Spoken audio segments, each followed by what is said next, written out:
Nothing feels better than giving back to your home community, which is why Ben Relo is partnering with Furnish Hope to raise money for families in need.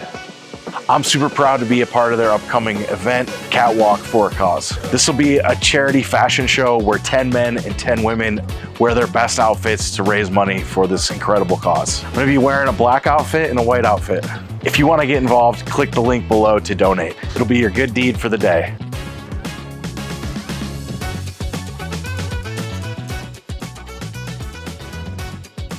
Ben Relo and Furnish Hope go way back. I got to know Megan and the Furnish Hope community when I moved to Central Oregon in 2018 and realized what they were doing. Furnish Hope was staging homes as a way of funding their nonprofit, and we were their biggest customer and loved the mission at that time. Every time we would get a listing, we would stage it with Furnish Hope. They moved on to full-time furnishing hope for families, and we're so excited to be a part of their journey. Hey guys, come on in. Good to see you. Hi. We are so excited to have you here today. I can't believe that it's your first time visiting the store. Can you? Come on in. I want to show you something over here. Great. Megan, tell me, what is Furnish Hope and what is your mission? Furnish Hope is Central Oregon's only furniture bank. Can you believe that? So we exist to bring hope to homes all throughout Central Oregon by showing up with one of the most basic things that often goes unthought about when we think about people getting into affordable housing and helping people get off the streets and helping people start over again. Often furniture and household essentials are overlooked. But when people are struggling and they've lost a home and they're moving out of a shelter, they're moving out of recovery, they're leaving a situation where their house is burned down, they're leaving and starting over with nothing. And so we get to show up with a trailer full of everything. We bring the couch, the kitchen table, the chairs, the beds, the linens, the pillows, the dining room table and chairs, and all the things that go into a kitchen to make it functional. Because when you're starting over, the cost of every single one of those items, it adds up so quickly. So we show up to help get people up off the floor, to help ensure that kids get a good night's sleep, to make sure that mom and dad have a place to relax at the end of a hard work day, to make sure that there's a kitchen table that a family can gather around and have conversations and a healthy dinner. So we exist to bring hope to people, and we do that through furniture. But it's not just the furniture. As you know, because you've been on deliveries with us, it's not just the furniture, is it? No. No. It's the community. It is, and it's showing up in somebody's life and saying, I see you, I'm walking this out with you. I may not have gone through everything that you've gone through, but just because you're in the situation you're in doesn't make you any less deserving of having a home and having the comforts of home. So oftentimes when people have lost their home and they've lost their furniture, they've lost their people that are in their life. And so we don't just show up with the furniture, but we show up with the people. And we say, we're here for you, and you're on the journey. Keep working hard. Yeah, that's awesome. Nothing that happens at Furnish Hope happens alone. You know, it takes a community to be able to furnish 50 houses a month. It's everybody stepping in and doing the piece that they can. So we have over 20 volunteers that help us here at the store, and they come and they donate their time. They might do a 3 or 4 hour shift one day a week. They help greet customers, share the mission, and it really helps get the word out there. So if you ever have clients that you're working with that either don't know where to donate their items to, or they're looking for a meaningful thing to get involved with, they can help us out at the warehouse where we receive donations and we deliver to families in need. They can always come to the store and they can help do the finishing touches and make things look beautiful. Now we're headed to the warehouse.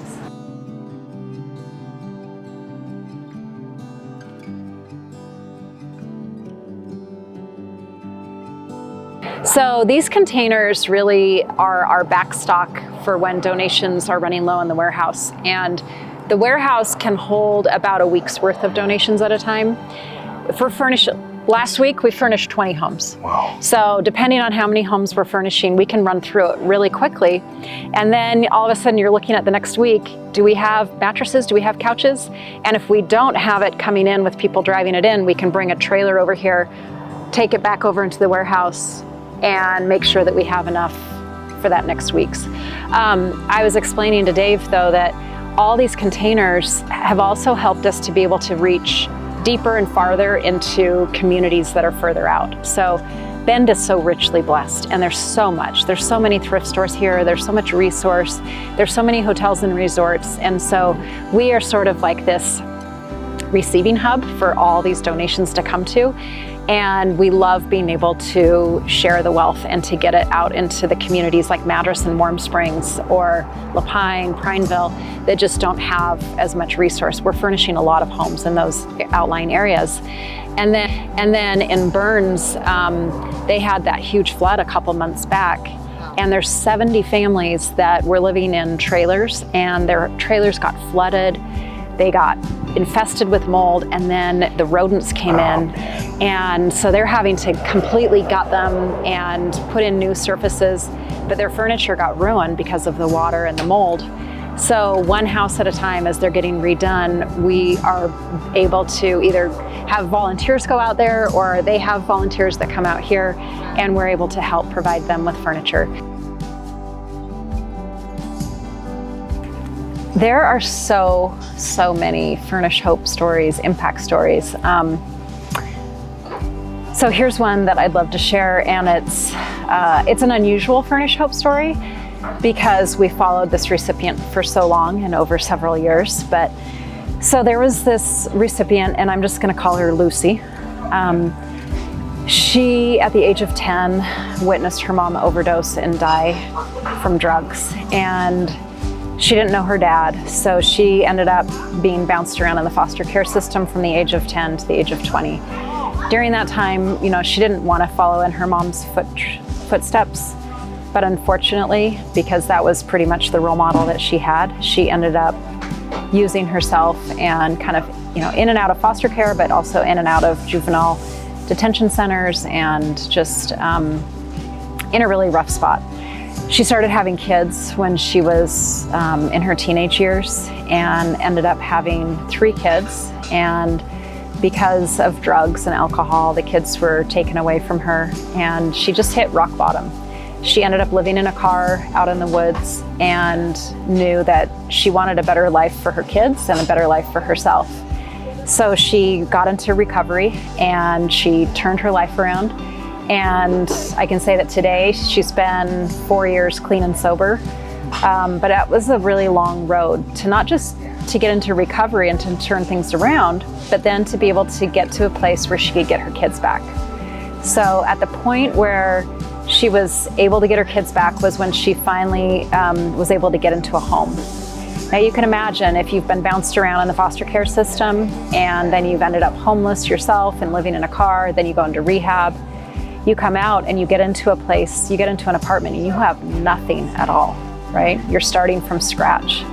And in order to get her kids back, she needed to have the things kids would need, like a bed and a couch and a washer and dryer and all that stuff. So she was referred to Furnish Hope, and we got to know her and got to understand just how meaningful and impactful it was going to be for her to get her kids back. And it happened to coincide with Christmas. And it was going to be the very first time that she would have Christmas with her kids. So we got to show up and furnish her entire home, and an incredible group of people, this family that loves to sponsor a Furnish Hope family once a year. They came alongside and they helped with the tree, and they found out what the kids liked, and they filled that tree with presents. And she just, the best gift of all though was getting to get her kids back. This is where the story takes a slight turn, and it just showcases the generosity of our community, and how everyone has something unique to do and to step in and to say, I want to help somebody, and I want to help meet a need, and help somebody on their progression towards getting out of that really tough circumstance. We found out that she had 3 kids, and then she had a new baby, and she needed to get them to school, to doctor's appointments, to counseling, and there were all these regulations put in place by DHS to make sure that she was being a good parent. But they involved her being able to drive and get her kids places. And I asked her, what she wanted most for Christmas, and she kind of laughed and she said, well, there's no point in even dreaming. And I said, why, what is it? And she said, well, I need a car. It just so happened that we had a donor that reached out and said, "Do you ever take cars?" And so we were able to surprise her on Christmas Day, and that car was donated specifically to Furnish Hope for us to be able to give to her. And we put a great big red bow on it and showed up at her house with our truck and trailer, so that's all she saw. And I just said, "I'm sorry that we're bugging you on Christmas morning, but we realized that we forgot something when we were unloading and setting up your house yesterday. Do you mind if we just get out this last item?" And she was like, "What did you forget? You brought me everything." Just a second. And we moved the truck, and behind the truck was this car with a bow on it. And she was just beside herself. It was such a beautiful, beautiful thing. Thank you so much for sharing that, Megan. We appreciate everything you do. Oh, thank you. Thank you for being one of our models. Thank you for supporting us for all these years. Thank you guys so much for your hearts for Furnish Hope. Thank you. Stay tuned for our client get-together this summer, where we're going to have a big event to raise money and celebrate the cause.